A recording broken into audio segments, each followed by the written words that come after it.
Hey, good morning, everyone. Morning, Kath. Hi, Ron. Morning, Hey, look, Kath. I'm Morning, I'm Ron. Kathy. I'm Kathy Tarochione, and we've got a special guest for us today. This is George Jerjian. Did I say it right?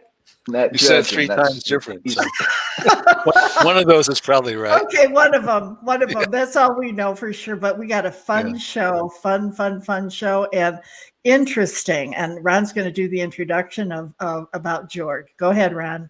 So George calls himself the retirement rebel, and viewers might remember if you are watching all of our shows. About 2 months ago, we had Larry Siegel on the show, and Larry wrote the book "Fewer, Richer, Greener," and it was all about why we are lucky to be alive today. To put it another way, we're fortunate we weren't born when our grandparents were born. So things are really good.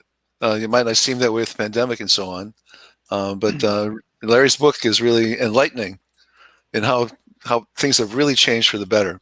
So George is on the same page, but he's written a book called The Spirit of Gratitude.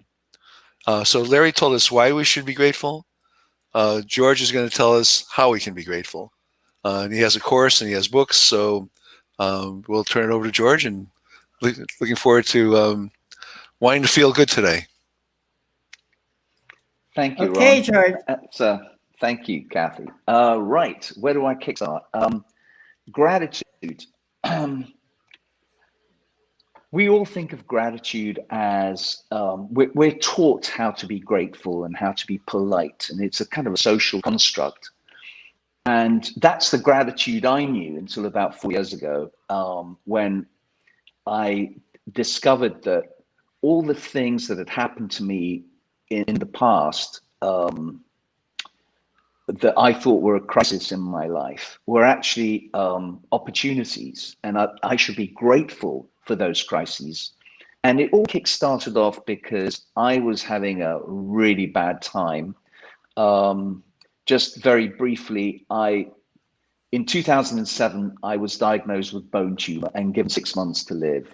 So that's a very quick way for you to shift focus, to recognize what's important, what's not important. And for the first 3 weeks, when I was going through tests, 3 weeks, I thought that was it. My time was up. And 3 weeks later, the doctor said to me that he had good news and bad news. The good news was that my bone tumor was benign, not cancerous, and therefore I would live. So I went to the 2% club, so to speak, because 98% of cases, bone tumor is secondary cancer, which means it's spread around your body and it's over. They can't do anything about it. But I was in that 2% club. So in a sense, since 2007, I've been on bonus time. So now you know why I'm grateful. That's I'm great. on bonus time. I should have been out of here in 2007. Simple as that. So, Now, do you have a new perspective on life now? I do, but life has a way of dragging you back into the old ways. And so I'm becoming and going on that respect, but you never quite lose that rendezvous with death, so to speak.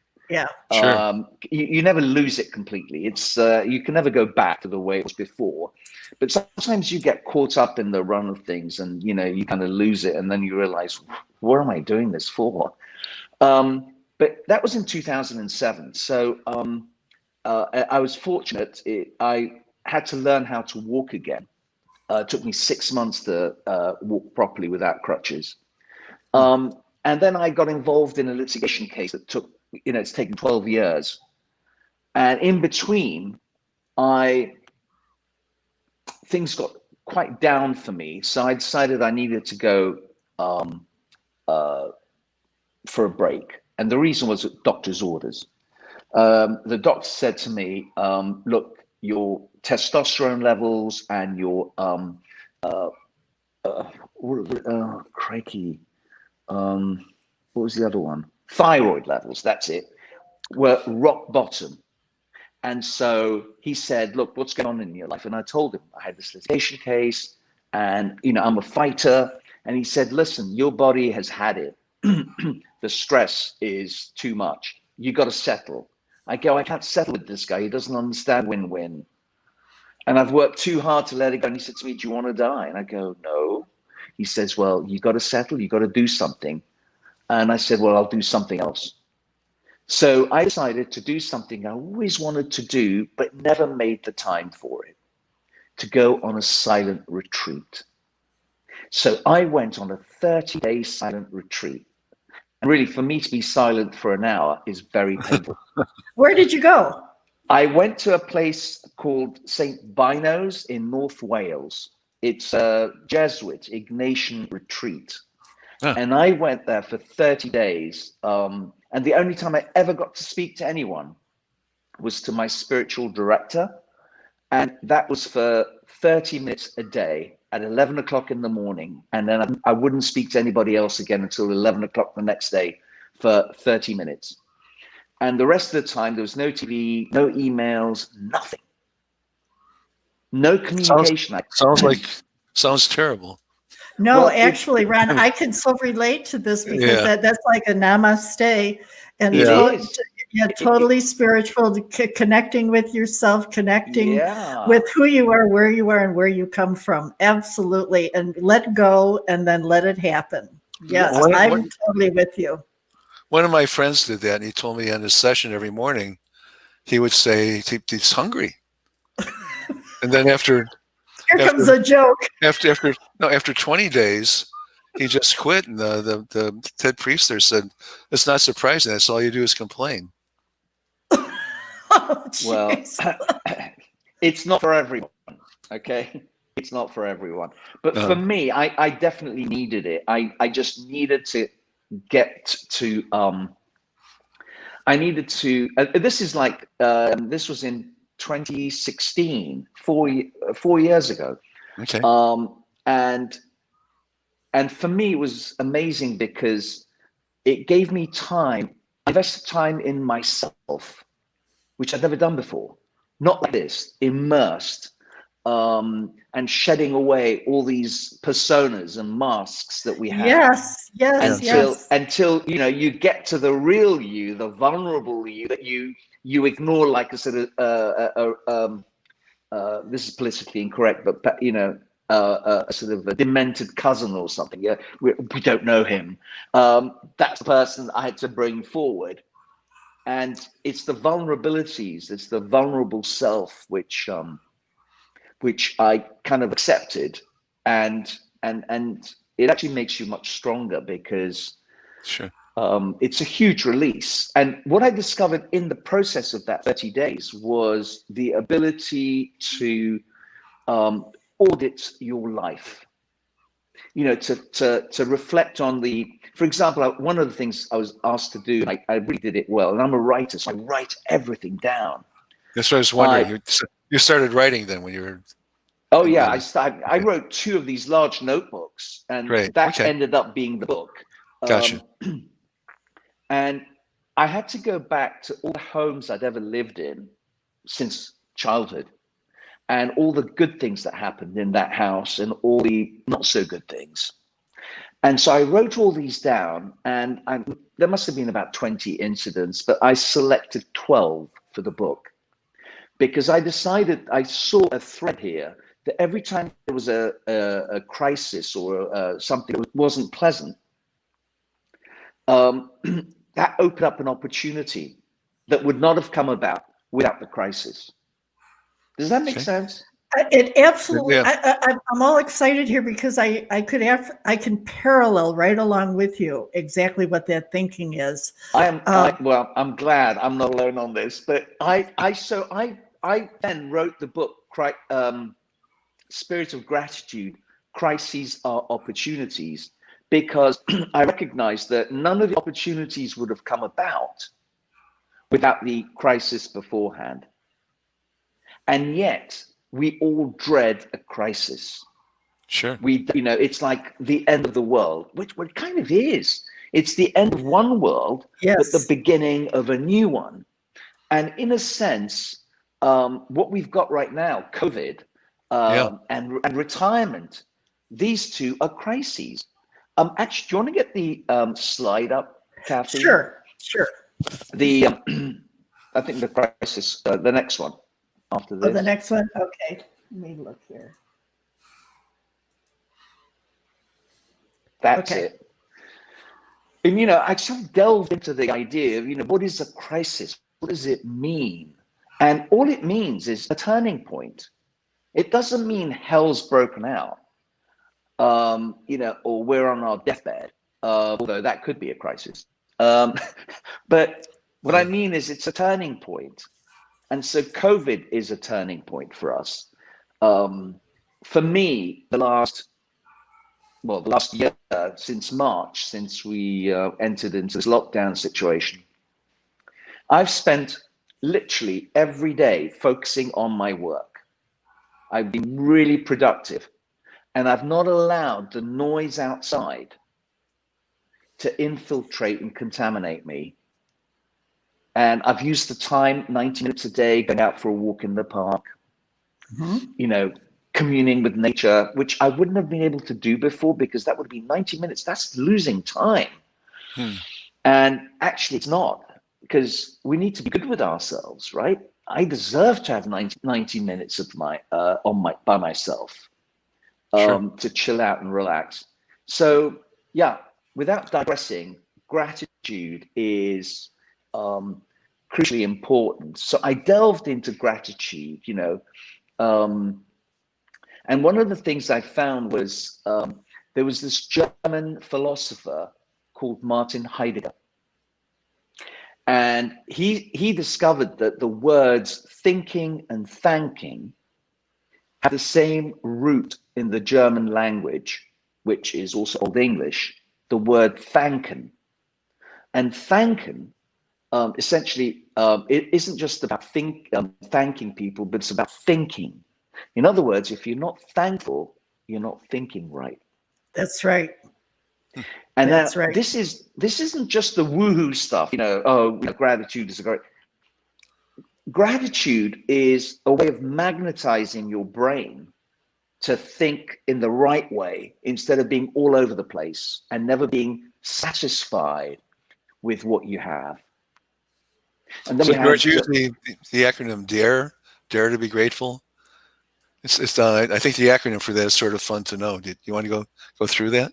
The acronym, yes. For DARE? In fact, that comes a little later on. Oh, there's a slide there? Okay, never mind. There is a slide. Well, we can go to the slide. We can jump no, back that's right. and No, forth. no. It's not a big deal. We'll come to it.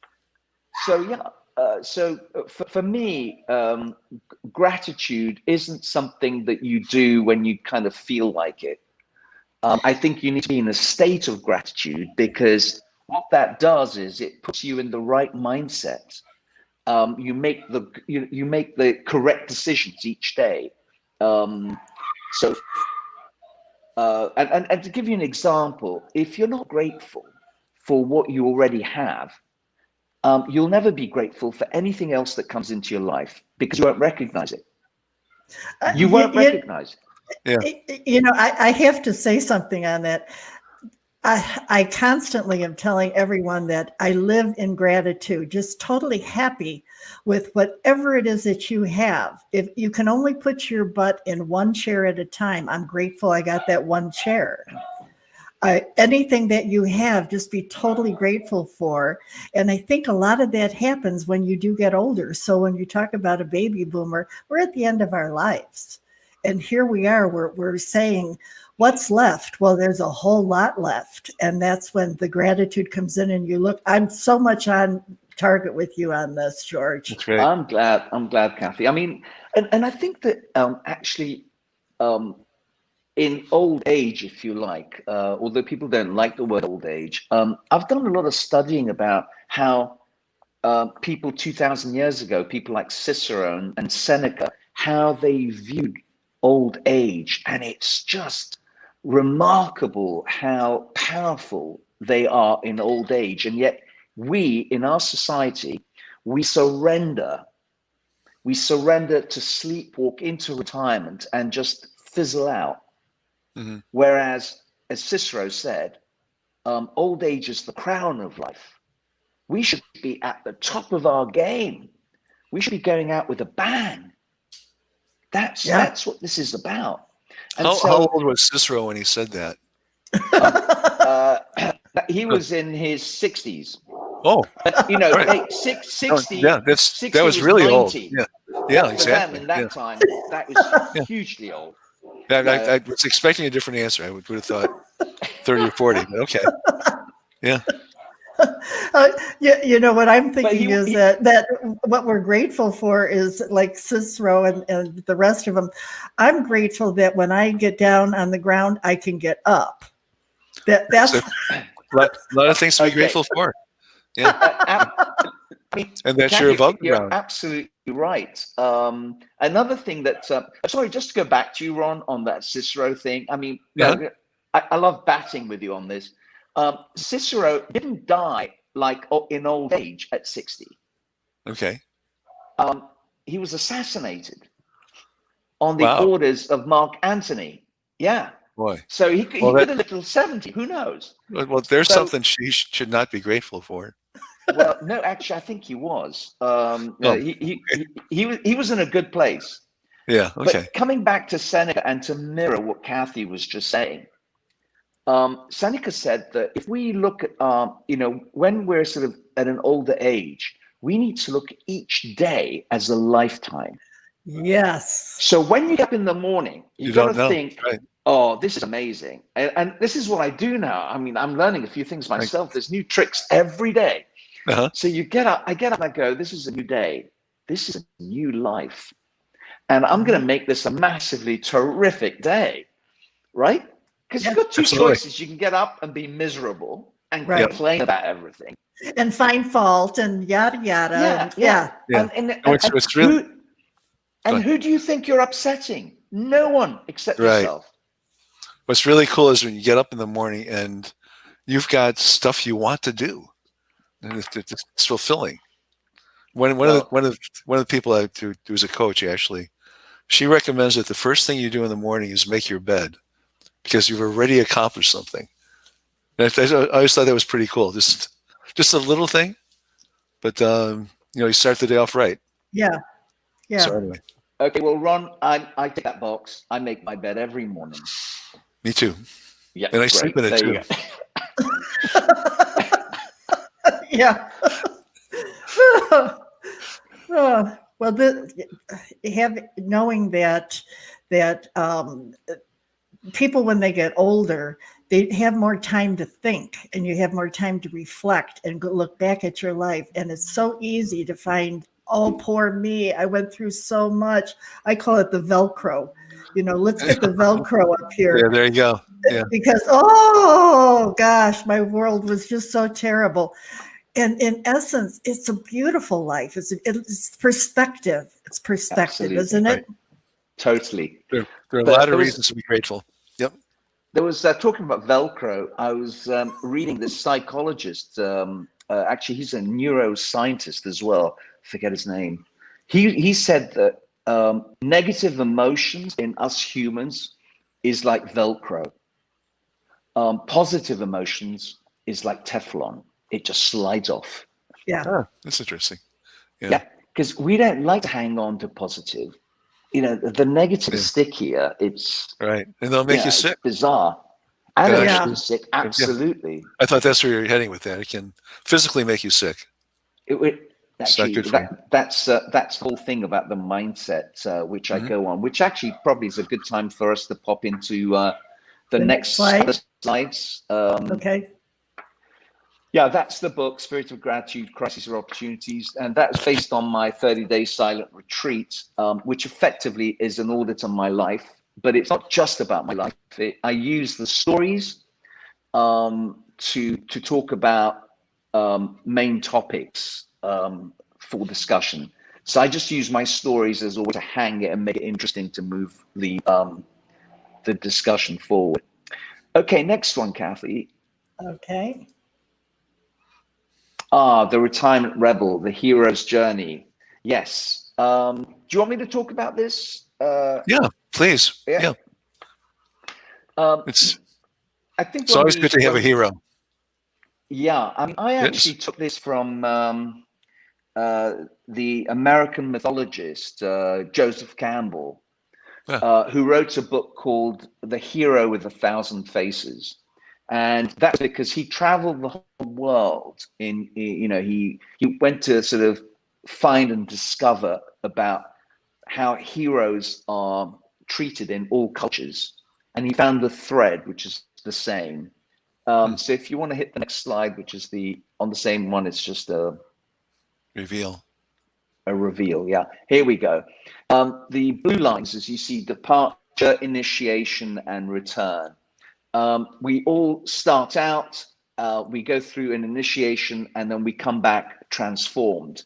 And this happens throughout our life, whether we go to school, and then we go into life to work. We get married, relationships, you have this journey in relationships, and in work. But also when you come to retirement, you have the same thing. You are, because it's a new country, retirement. You are going to depart. You're going to not want to go on this road. You're going to fight it, but you cross the threshold and you have allies and friends. And one of the things that's interesting that I picked up on this is that generally in this internal battle, your allies are new people that you don't know, who are also on a journey like us. And then you have the enemies, and bizarrely, the enemies tend to be within our own families. People who want to stop us because they don't think we're doing the right thing. They've boxed us in a certain place, and they don't want us to move. How do I know that? Well, I did that to my dad. I boxed him for his own protection. And this is what we do, because we call that love, but actually it's control. What's going on now a lot with what's going on a lot with the COVID now. We basically all of our friends tell us that their kids call all the time and say, "Don't go out, stay at home, do this, do that." And you can't live like that. You really can't. You're muted. Fear. Yeah, it's fear. And we're all culpable. We all do it. And we do it for, we think, the right reasons. Yeah, what they're concerned about. Yeah. Yeah, exactly. So what happens is when people get older, their own families, their own kids try to pull them back. But you've got to. And I think that unless you're genuinely ill or unwell, or you haven't got your full deck upstairs, then you got to do what you got to do, and better go out, better live your life and exit the way you're supposed to, than literally just shuffle your slippers in a nursing home. Yeah. I mean, sorry, that's not what I'm here for. I have a whole eternity to rest. Yeah. I'm not here to rest. We live in an ocean of motion here. We've got to be doing stuff. So the thing about the journey is that when you do take this path, you need a bit of courage, because that's why I call my sort of method the dare method, because we need to be a little bit daring at this point. We can't be fearful, and so daring is really important, because we pass through the belly of the whale, the ordeal. Now people go, "Oh God, I don't want to go through that." Well, guess what? You are gonna go through an ordeal, whether you go ahead or stay where you are. There is no escape. So why not take a risk? For goodness sake, life is a risk. You can't stop life. Hiding away in a nursing home, shuffling your slippers and watching TV all day is not the solution. Plus, it's going to cost you more money. This way, you're likely to make money because you're still engaged, you're socially engaged, you're contributing, and you have a different kind of wisdom to the young Huns, right? So, and then you come back, you have your treasure, your new knowledge now, because you've been transformed through this ordeal, and you come out the other end a transformed person. Think about The Intern, the film with Robert De Niro. Picture that, okay? Yeah. He wasn't there just teaching the young woman, Anne Hathaway. He was being transformed in the process himself, which I think it's a wonderful movie to capture the essence of what I'm saying. So moving forward, why dare? Well, I think, Kathy, if you can sort of hit back to the Slides again. I'm going to I the don't know if next one. I'm not sure if I've gone ahead of myself, but oh no, we need to take a step back. Step back. Okay. Yeah, no, that's fine. Let's see here. That's fine. Yeah, I think we probably sort of said as much as we can here. We're on this hero's journey, and here's the proof in the pudding. I had a survey done a few weeks back with an organization called Restless that has something like 300,000 members, and it's people who are essentially in their 50s, 60s, and 70s. Half of them are retired, the rest are struggling not to.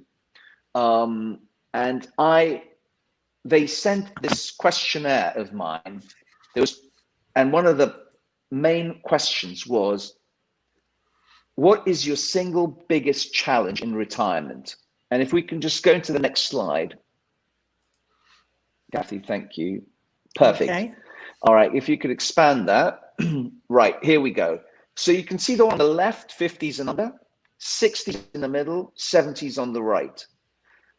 The green is worrying about outliving your savings. So the 50s and under are worried, 30% of them are worried about money. As you go into your 60s, only 18% are worried about the money, which I find strange. And in the 70s, 16% are worried about the money. That's so true. That's so true. Wait for this. Next, of course, 30% are worried about their health in their 50s. That goes up to 34 and then 35. They're worried about their health, and understandably so. Sure. But the one that blows everything away is worrying about lack of purpose. Look at that.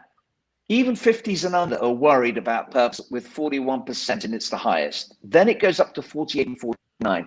So 1 in 2 people are worried about lack of purpose in retirement. And guess what? That's exactly the main problem, which causes people to lose their health. Because when you're not engaged, you just need to look at the statistics of all the illnesses. And they just skyrocket from 65 onwards, they skyrocket. And I suspect, no, listen, we're all gonna ultimately die. It's a question of how you want to exit. I don't want to be ill. And if I'm engaged, socially engaged and engaged in my work, I'm gonna stay healthy because I'm engaged. It's when you stop being engaged that you resign. So, you know, if you look at nature, it's either growing or dying. There's no in between. And so I agree. We need to be, so it's about purpose. Sorry, Ron. I have to share something with you from my rehearsal. So my wife is an avid golfer, and we talked about my view of golfing. And she goes, golf is fun. And if it makes people happy, it's good. And that's absolutely right. So I'll take back what I said about it's okay for me not to like it, but I shouldn't judge people who do like it. It's just the way it is. Yeah, I mean, I have a funny relationship with golf. I'm not crazy about golf myself, well, but I can't get good at it. So yeah, you know, some people like it, and that's fine. But I find it a terrible waste of time. I can find so many other things to do that give me much more fun. But that said, so I'll share with you her thought. She goes, so she played golf yesterday, and she goes, there are deer on the golf course. We're down in this valley. It's gorgeous, nice nature walk. I hit a ball once in a while, but I had a great time. So I'm maybe saying this a little bit because she's going to watch the show, but also because I think what you're saying is pretty much part of this. You need to do something you like.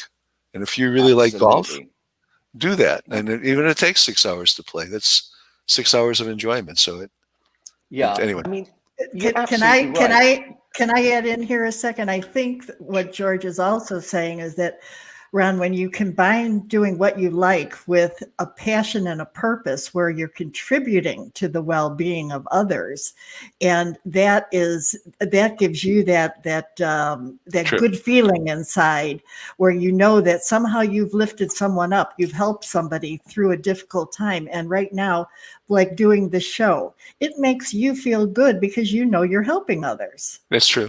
Yep.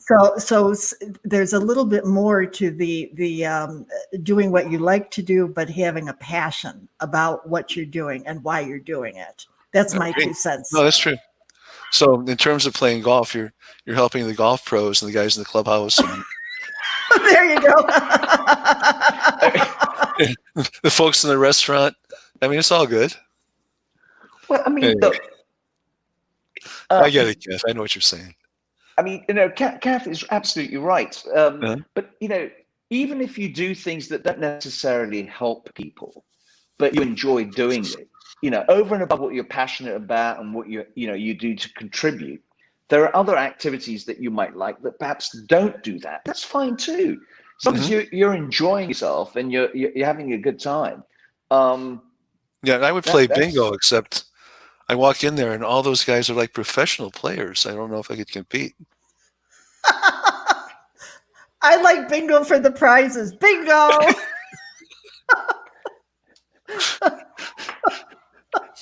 Okay, I'm going to stop this. It's silly. Go ahead. I didn't put you two down as bingo players, but yeah, No, there you go. Well, I like the bingo prizes. Yeah, there you go. B12. Yeah. Okay. Do we want to go on to this next slide here now, George? Yes. So on the back of this, I prepared my program on the back of other people's studies, but then I had them confirmed, and so yes, put all three up there. That's fine. Yeah. So I have a quiz on my website that actually gets you to answer questions that lead you to discover which one of these is your primary fear or focus. Invariably, all three are involved. It's just a question of proportion. And invariably, you will fall into one of those categories, even though, for example, if you could fall between two of them. But I would say some of these mattered at different times in your life. So if you're losing the stock market, all of a sudden your finances are going to become important. If you're diagnosed with, I think all three to varying degrees, but it's interesting to know that purpose is, I guess, number one from that survey. On that survey, on the back of that survey, I now have a gerontologist who's so excited. He wants to do a much bigger survey of 10,000 people. Cool. And he's got funding to do that. So I'm excited to find out what he's going to discover. Yeah. But so these are the three things in retirement. Now you have to remember that every individual has a different perception of what retirement is, and even a definition of what retirement is. Sure. And because of their circumstances, their finances, their health, whatever, even their family situation and culture. And so retirement is so individual that it's very difficult to try and encompass people in one whole. However, these three, health, finances, and purpose, cuts across everything. And I don't include family because that's a given, if that makes sense. Sure. In fact, family is probably priority, but I can't include that in because, again, that's such a big and wide definition. And it's a positive thing, so it's not a combination here. But can we just go to the next slide? Okay. Hang on. Sure, yeah, take your time, don't worry. Okay. Oh, no, that's we're too early for that. Well, actually, I don't know if I Did talked. I? No, I didn't. Other one? It's all right. Leave it. That's fine. Oh, wait. Oh, no, that was it. It's okay. We can go back to that. That's fine. Yeah. Now, the DARE program, the Dare to Discover, it's not just about courage to make this choice, this decision. Now, some people already know what their purpose is, so it's easy. But a lot of people don't. They just reach retirement and they just move on, sleepwalk into the next part of their life. And invariably, they have a pension, they have some savings, and they work to supplement that, but it's not really work they enjoy. And you don't get to this stage in life to do work you hate just to supplement your income. You have to have the courage. I mean, if not now, when? On your deathbed? For goodness sake, this is the time to switch horses and start doing something you love to do. Mm-hmm. So you need a bit of courage, and you don't need to, you're not on your own.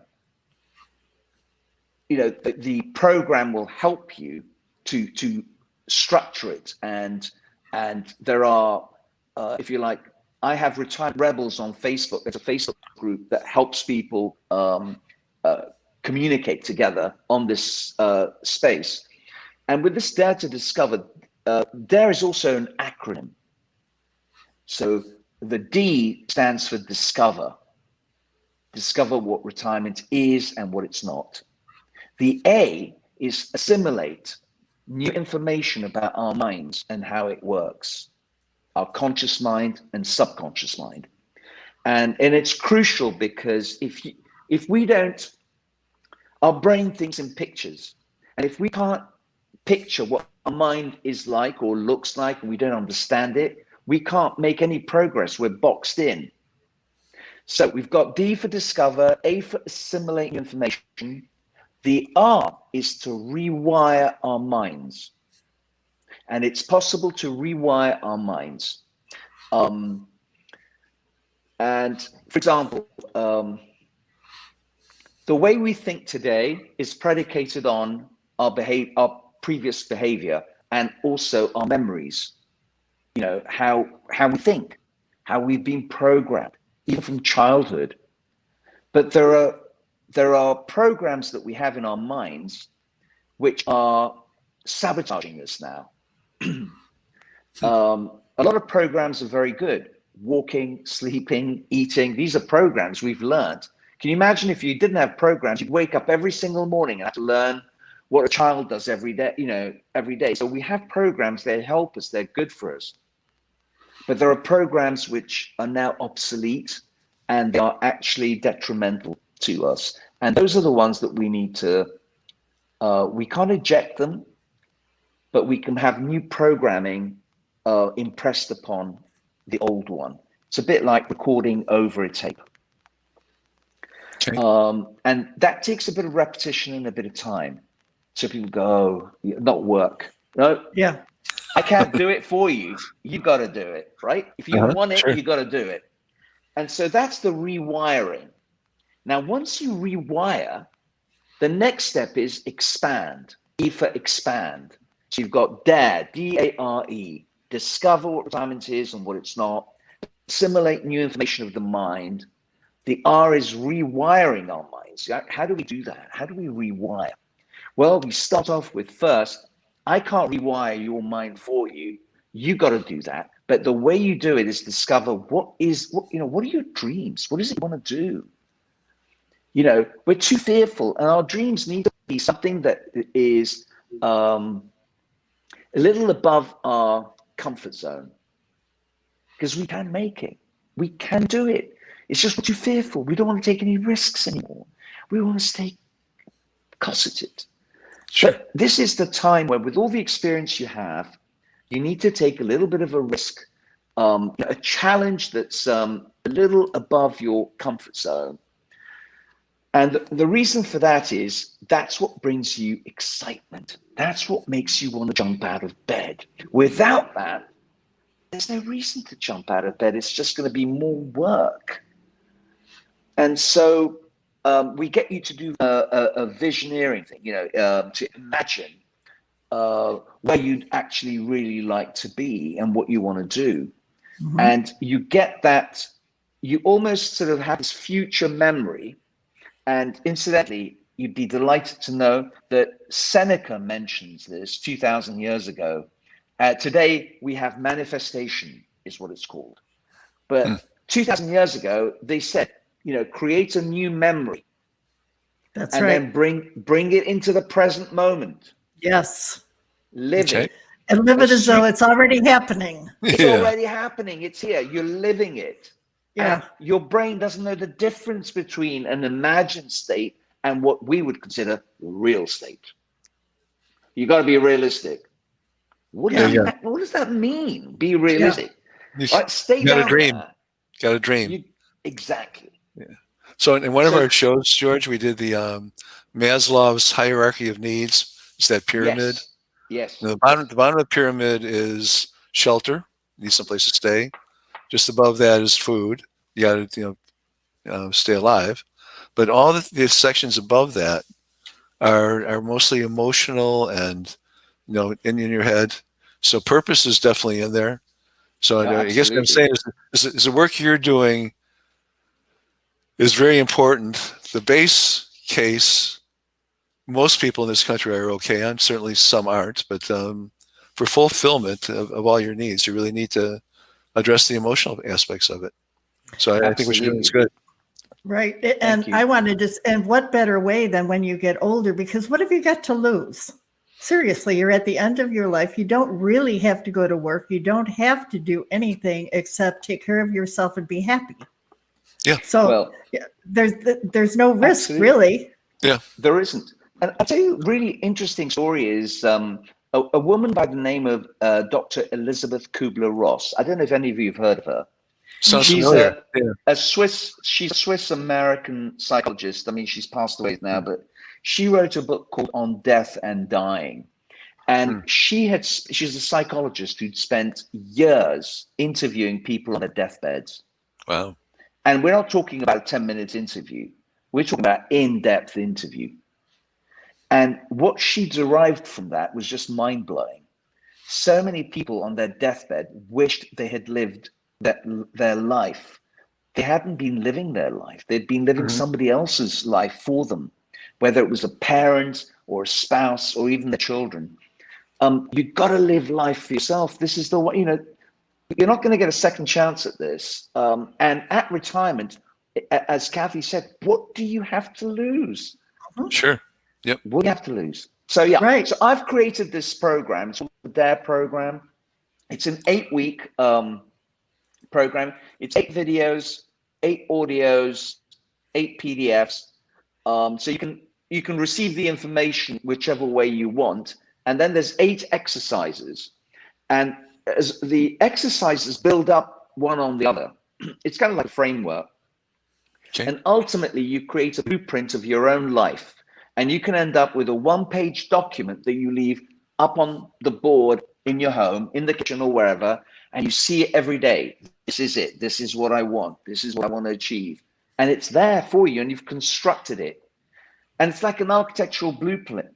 You can't build a house without it, and you can't build your life post-retirement without doing this work. So, and nobody can do it for you. You're the only person who can do it. And this is what I offer. And I don't believe anybody else out there has this has a program similar to this. So, George, you have a quiz on your website, and it's just, I really like it. I took it, as you know, and then it sort of feeds back to what my answers in this case said about me. Is the course tailored to that answer, or is it? Well, the thing is that the course actually weaves all 3 of them into it, because all 3 are connected. What the course does is it gets you into thinking about which specific one is your number 1 priority or concern. But ultimately, all 3 of them are interconnected. Got it. And the course covers all that. Yeah. Okay. Because my quiz said I was a real jerk. I don't know if anybody else. No, Ron. I don't think there was anything in that. Oh, I misunderstood. Okay. No, actually, for people who have the chance, that I guess we're going to share your website here, but Yeah, I did. taking that quiz is quick to do, and I think it's helpful, and it'll give you, I think, a personal sense about what George is what he's teaching here. I don't want to embarrass you, George, but then I didn't ask you to be prepared for this. But did you want to share the cost of your program now, or do you want to let people go? I mean, most programs which are 8 weeks length and this depth run around just under $2,000.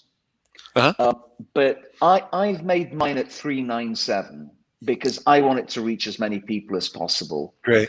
Okay. And so it's $397 for an 8-week program in which you have to do a lot of work because it's your life. Okay. Is there a senior discount? Yeah. Well, you know, it's $50. It's $50 a week. That's, you know. Well, look, the thing is that I've put it so low that I thought nobody would ask for a discount, but they, Kathy, you're killing me. Yeah. No, but let me ask you a question: is changing your life worth $397? I mean, if it was, in fact, I'm sure people must be thinking, this is too cheap. How good can it be? Yeah. Seriously. I mean, you can come back for more afterwards and I'll charge you if you want. Yeah, there you go. There's a repeat client discount. Right. Yeah. There you go. I'm only kidding you. That was a pun about being a senior, and this is the baby boomer show. Yeah. No, that's great. Yeah, so I think that a lot of people would love to interact with you. Now, you said that you have some Facebook groups, and do you interact? Do you do any Zoom meetings? Do you do anything that people can get actually nitty gritty with you? Well, here's the thing. What I do is the Facebook groups are for people who have purchased the program and are working through it. I don't have a Facebook. Well, I do have Facebook and I have social media. I don't have a Zoom yet out for non-clients. However, once you do the quiz and you go onto and you subscribe to the newsletter and email, I send out a weekly email on stories and things that are of interest. That's great. You know, and so it's so that would be the first. So I have a nurturing sequence where people sort of, you know, give me their email and I keep them on my newsletter. And I'm also considering I'm working on a short course, which is on these 3 elements of health, finance, and purpose, and which drills down a little bit more. And I'm also working on some programs on Seneca and Cicero, bringing in 2,000-year-old wisdom into the present moment. And these people lived in treacherous times, difficult times.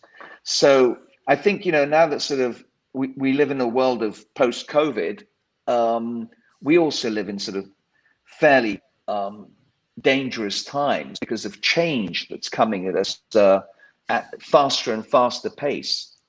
Sure. We need to be able to anchor ourselves in the present and enjoy each day, because we don't know if we're going to make it till the evening or whether we're going to get up in the morning. That's right. That mindset, okay, makes you prepared to deal with whatever comes, because there's only so much we control. And the only thing we have control over is our own minds. And if we have that control, we're more powerful than we ever need to be. Sure. So, you know, and so this sort of thinking is kind of essential if you want to go forward. So I have to blow my own trumpet because nobody else is going to do that for me. But sure, you do this course, it's going to change your life. Yeah. And well, you didn't mention you're on LinkedIn too, George. So if somebody wants yes, to. I'm on all social media. You're not hiding by any means. Actually, you're LinkedIn, Facebook, internet. You're You're easy to reach. Actually, I'm taking on what Kathy said. Maybe I should be doing a Facebook talk, just Zoom calls, yeah. Zoom calls, and invite people from those who sign up, at least, and take it from there. Yeah, that could be fun. I think I'm going to do that. Thank you, Kathy. I'll take that on board. You're welcome. You're welcome. Yeah. Thank you. You know what I get from this show is that if you're a senior and you're discouraged, you're a baby boomer, you're discouraged because you're getting older, you can't move around the way you used to, you don't have the money for retirement that you used to have. I think what George is really saying is that it's all okay. It's all okay. If you sit back, you let it happen, you be grateful for what you have, and then you realize, wait a minute, I can't be any happier than I am right now. What is there that I need to do that I haven't done before that I'm not doing right now? If you have that purpose. More sex. There you go. I knew Ron would say that. And Ron, Barb is watching. Ron, she is going to slap me around so much. Okay. I think Ron set me up. He set me up. Okay, I'm going to fire away here. Count me in. Okay. Count me in. Okay, Kathy, here's the thing. We're all obsessed by sex. It's the advertising industry, and the pharmaceutical industry and the meat industry. And we're just bombarded with this, okay? And although, having said that, baby boomers are ghosts as far as the advertising industry is concerned. Yeah. We're ghosts. Like we don't matter anymore. Yeah. Well, there's 78 million of us here. Yeah, but we shouldn't be ghosts. We really shouldn't. Well, according to the ASA, the American Society of Aging, 56 cents in every dollar is spent by a boomer.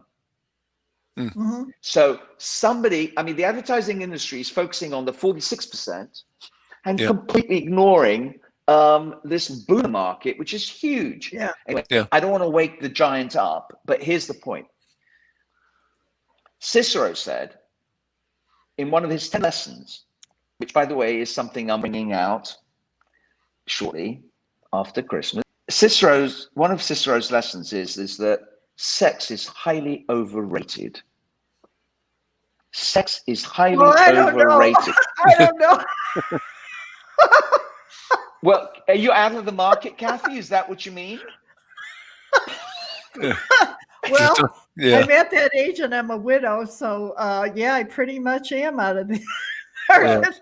I won't, because we're live, I'm not going to go into the detail of it, but I know what you're all thinking. Okay, all right. Okay, here's the thing, though. This is Cicero saying that sex is highly overrated. And he said, but that doesn't mean you don't get it occasionally. And I go, okay, so there's a respite here. This is good. But in fact, a lot of people lose their marbles when they get older because they think they're missing out on something and they got to go out. And Cicero was not speaking just because he was being smart. I think what was really interesting is that his wife, according to him, betrayed him. What does that mean? I have no idea. Use your imagination.